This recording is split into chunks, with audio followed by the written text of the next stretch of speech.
I want to bring up the subject, hear me out, of you and me. Okay. During the debate, I asked you a question about bankruptcies. Right. And you, I thought, gave a fine answer. First of all, these lenders aren't babies. These are total killers. You know, I mean, you're living in a world of the make-believe, Chris. You want to know the truth.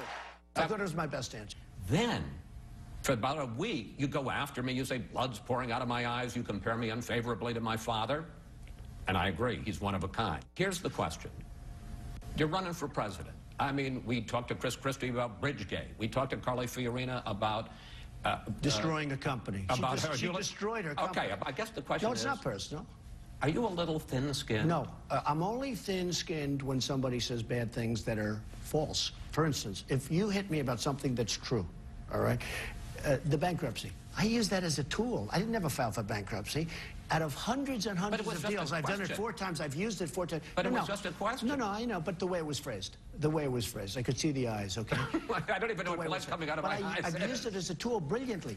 And it was phrased incorrectly, in my opinion, the question. And you wouldn't have asked these people about bankruptcy, but you asked me about, and I've used it brilliantly. I asked Carly Fiorina about Hewlett-Packard. Well, that's easy. She destroyed the company. Okay, that one's an easy one. So I'm not thin-skinned when something's truthful. If I did something wrong, and you said I did something, I can handle that, and if the press is bad, it's when people hit me when I didn't do anything wrong.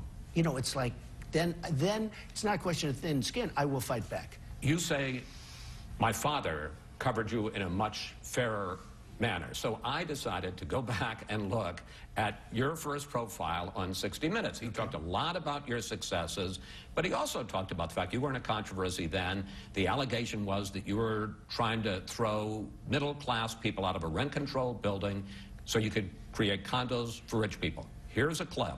When they call you arrogant and cruel, those tenants over there, does that get under your skin? No, because you see, I think I'm right, and when I think I'm right, nothing bothers me. First of all, well, I've been doing this for a long time. First of all, whatever happened to that nice, soft-spoken young man? I know. Was that a fair question for him to ask you? I thought it was a fair, because it was very controversial at the time, and I thought it was fair. Not to press my luck, but true or false, you at one point considered and tried to put homeless people in some of those apartments to force the tenants to move out. No, I talked about doing it, and I talked about doing it as a charity. That's right. We have a thing called... charity? You know, I was thinking about doing that, and, you know, I would have done that, and it would have been nice, and it would have been charitable. But you have wealthy people living and paying like $200 rent on Fifth Avenue or Central Park South. I think it's unfair, and it's been proven to be unfair. Finally, Hillary Clinton testifies before the House Benghazi Committee this week. What is it you would like to find?